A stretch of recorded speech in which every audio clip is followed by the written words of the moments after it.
What is G20? Welcome to Ask Education. मेरा नाम है सुमित KSP। G20 ये 20 समूह का अंतर सरकारी एक मंच है दोस्तों। इसके अंदर 19 संप्रभु देश जैसे यूरोपीय संघ और अफ्रीका जो संघ है यूनियन, वो इसके साथ काम करते हैं। ये वैश्विक जो अर्थव्यवस्था के जो संबंधित प्रमुख मुद्दे हैं उनको सोल्व करते हैं। अंतर्राष्ट्रीय वित्तीय स्थिरता या फिर जलवायु परिवर्तन का शमन करना, ये सतत विकास को संबोधित करने के लिए ये काम करता है। इनके ये सभी महत्वपूर्ण उद्देश्य होते हैं। यदि हम बात करें G20 की, दुनिया का अधिकांश सबसे बड़ी अर्थव्यवस्था में वित्त मंत्रालय से बना है, जिसमें औद्योगिक और विकासशील दोनों देश शामिल हैं। ये सकल विश्व उत्पाद जो GDP है, लगभग 80% इसकी GDP खुद की है। तो इसलिए ये G20 का निर्माण किया गया 1999 में। और इसके बाद बात है दोस्तों अंतर्राष्ट्रीय व्यापार का, जो 75% लगभग वैश्विक आबादी 2/3 की, और दुनिया में भूमि क्षेत्र पूरा हम जानते हैं कि लगभग 60% हिस्सा है, जो कि पूरे देश में, पूरे विश्व में ये 60% हिस्सा है, जो कि G20 में आता है। जो देश हैं कुल लगभग हम समझ सकते हैं। G20 की स्थापना जब 1999 में हुई, तो जो आर्थिक संकट था वो फैल चुका था, इसके लिए G20 की स्थापना की गई थी।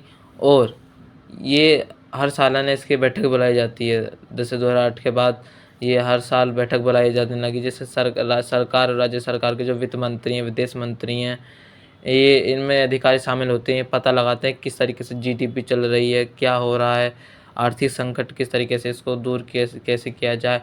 ये सभी कार्य G20 के मुख्य उद्देश्य होते हैं।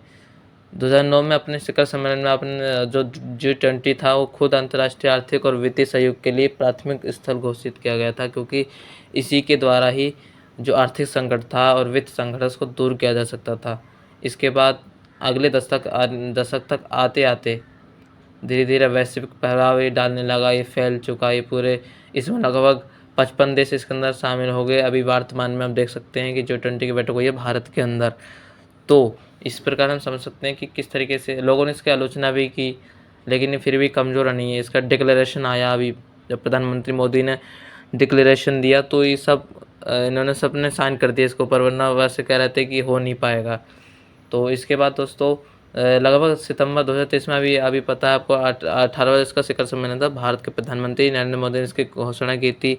अब जो G20 है वो G20 नहीं रहा, वो जो G21 बन चुका है, क्योंकि इसके अंदर अफ्रीका यूनियन शामिल हो चुका है। यदि दोस्तों इसके इतिहास के बारे में बात करें तो G20 की आर्थिक नीति अंतर्राष्ट्रीय जो समन्वय उसको उद्देश्य, जैसे जब सेकेंड वर्ल्ड वार हुआ था तो उसमें नवीनतम जैसे कुछ मुद्रा कोष या फिर विश्व बैंक जो शामिल थे, ये तो अलग चीज़ थी। लेकिन दोस्तों जैसे हम देख सकते हैं 99 में G7, ये सब अलग से, तो इसमें सोचा कि देशों ने क्यों ना अपने अलग जो गरीब देश हैं जो G20 में जो शामिल हो चुके हैं, जैसे अफ्रीकन देश, तो उनके लिए कुछ किया जाए। तो 26 सितंबर को 99 में बर्लिन में, जब आपको पता होगा, जब 15-16 दिसंबर के आसपास इसका उद्घाटन किया गया था। G7 के वित्तमंडलों को इन्हीं के द्वारा ये स्थापित किया गया। अब जो वर्तमान में इसकी G20 में वर्तमान में जो भारत है वहाँ पे इसका बैठक हुई है। और इसकी बात करें तो उससे पहले अध्यक्ष थे पॉल मार्टिन, और फिर जो जर्मन जो वित्त मंत्री थे वो थे हंस आइचेल। इसकी जो पहला जब उद्घाटन हुआ था तो इसकी इसी की मेज़बानी इन्होंने की थी। यदि हम आगे जाके देखें तो 2004 में इसकी रिपोर्ट में भी कहा गया था कि इस समूह की स्थापना G7 की जो G7 था उसके आधार पर की गई थी। और इसके बाद दोस्तों अब इसकी G20 की हम बात करें तो इसमें कुल लगभग यूरोपीय संघ और अफ्रीकन यूनियन ये सभी शामिल हैं। USA शामिल है इसके अंदर, यूनाइटेड किंगडम शामिल है, ये सभी देश इसके अंदर शामिल हैं। यदि दोस्तों हम इसके बारे में बात करें, जो G20 है वित्त मंत्रियों के द्वारा, जो सेंट्रल बैंक हैं, गवर्नर हैं, इसके शिखर सम्मेलन इनके द्वारा किया जाता है। जो नेता हैं वो लोग शिखर सम्मेलन होता है उसकी तैयारी करते हैं।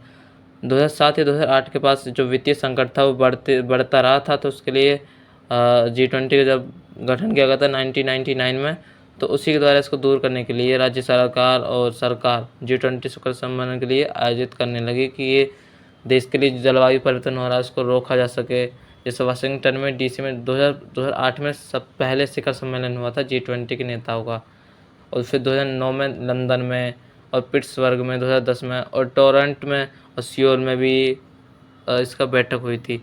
यदि हम बात करें 2011 की तो फ्रांस में इसमें बैठक हुई थी। यदि हम बात करें 2016 की तो इसका जो इसमें टाइम टेबल दिया गया था उसमें मेन है कि कौन कौन सा सही है। और जो 2016 में था वो चीन में इसकी बैठक हुई थी हांगजू में। और हम बात करें 2017 की, 2017 में बैठक हुई थी दोस्तों जर्मनी में हैम्बर्ग में। और 2018 में ब्यूनस आयर्स यानी कि अर्जेंटीना में आयोजित किया गया था वहाँ पे शहर में। 2019 में जापान के ओसाका में, जिसको ओसाका तांबे की पेटी कहा जाता है, आपको पता भी होगा। 2020 में शिखर सम्मेलन आयोजित किया था रियाद में, जो कि सऊदी अरब में पड़ता है। और लेकिन जब 2019 में कोविड-19 आ गया था तो ये शिखर सम्मेलन रोम में हुआ था, इटली की राजधानी में। और इसके बाद 2022 में दोस्तों हम बाली में बात करें, बाली इंडोनेशिया में पड़ता है, तो ये यहाँ पे संगठन हुआ था जो आयोजित किया गया था। और इसकी बात करें तो 2010 के अंदर तो हम बात कर चुके थे कि इसके अंदर कई मंत्री ये सब अलग अलग अपने आयोजित किए थे। और ये वर्तमान में हम वर्तमान में समझे तो 2023 में भारत में ये इसका जो बैठक थी ये हुई है। इसके अंदर पूरा बताया गया किस तरीके से भारत क्या कर रहा है, यूरोपीय संघ जो रूस और यूक्रेन का संकट है इसको कैसे रोका जा सके, इस पर कोई ज़्यादा दबाव नहीं बनाया जा रहा भारत के ऊपर।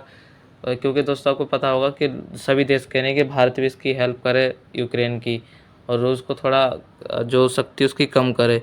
लेकिन जो पुतिन की जो भारत के जो प्रधानमंत्री उन्होंने सख्त डिक्लेरेशन कर दिया, तो यही अच्छी बात थी दोस्तों, सब इसके ऊपर मानने लगे। और इससे ये एजेंडा चला गया कि जो सतत विकास है उसको अच्छी तरीके से चलाया जा सके और ठीक तरीके से अपनी मेज़बानी भी कर सके। और भारत भी अपने जो उसकी टेक्नोलॉजी है या फिर उसका जितने भी कार्य हैं, अपनी संस्कृति है उसको ना भूले, उसकी संस्कृति पूरे देश में फैले। तो इस तरीके से, क्योंकि हम सभी जानते हैं दोस्तों कि हमारे भारत की शुरू से ही रीति रही है वसुधैव कुटुंबकम, यानी कि हम सब एक परिवार हैं, हम एक ही फैमिली के हैं, इस तरीके से। तो यहाँ तक हमने समझ लिया दोस्तों। इसके अंदर हमने पता है कि आसियान भी इसके अंदर शामिल है। लगभग इसके अंदर दोस्तों यदि 21 सदस्य हैं, लेकिन वो जो यूरोपीय संघ उनको मिलाकर टोटल 55 देश आ जाते हैं दोस्तों। इसको अगर हम 21 सदस्यों की बात करें तो उसमें कौन कौन से हैं? अर्जेंटीना, ऑस्ट्रेलिया, ब्राज़ील, कनाडा, चीन, फ्रांस, जर्मनी, भारत, इंडोनेशिया और इटली, जापान, मैक्सिको, रूस और सऊदी अरब और दक्षिण अफ्रीका और दक्षिण कोरिया और तुर्की और यूके और यूएसए और यूरोपियन संघ और अफ्रीका यूनियन। यदि हम बात करें दोस्तों इसके बारे में, तो इसके अंदर वर्ल्ड बैंक भी शामिल है और संयुक्त यूएनओ भी शामिल है, स्पेन भी शामिल है, आसियान, ये सभी के द्वारा G20 की जो सबसे महत्वपूर्ण इसमें मेज़बानी की जाती है, इसके द्वारा ही सब कुछ देखा जाता है, सतत विकास को बढ़ाया जाता है। तो यहाँ तक हमने समझ लिया दोस्तों। हमने समझा कि इसकी जो नीति है वसुधैव कुटुंबकम की है, जिसके द्वारा देश को हम सब एक साथ होके एक फैमिली, एक फ्यूचर, एक परिवार, ये सभी दोस्तों इन्होंने बताया है। वन फैमिली, वन फ्यूचर और वन जो उसके बारे में बताया, एक अर्थ है। तो इसलिए यहाँ तक हमने समझ लिया दोस्तों। मिलते हैं दोस्तों नेक्स्ट वीडियो में। आज के लिए धन्यवाद। जय हिंद, जय भारत, वंदे मातरम।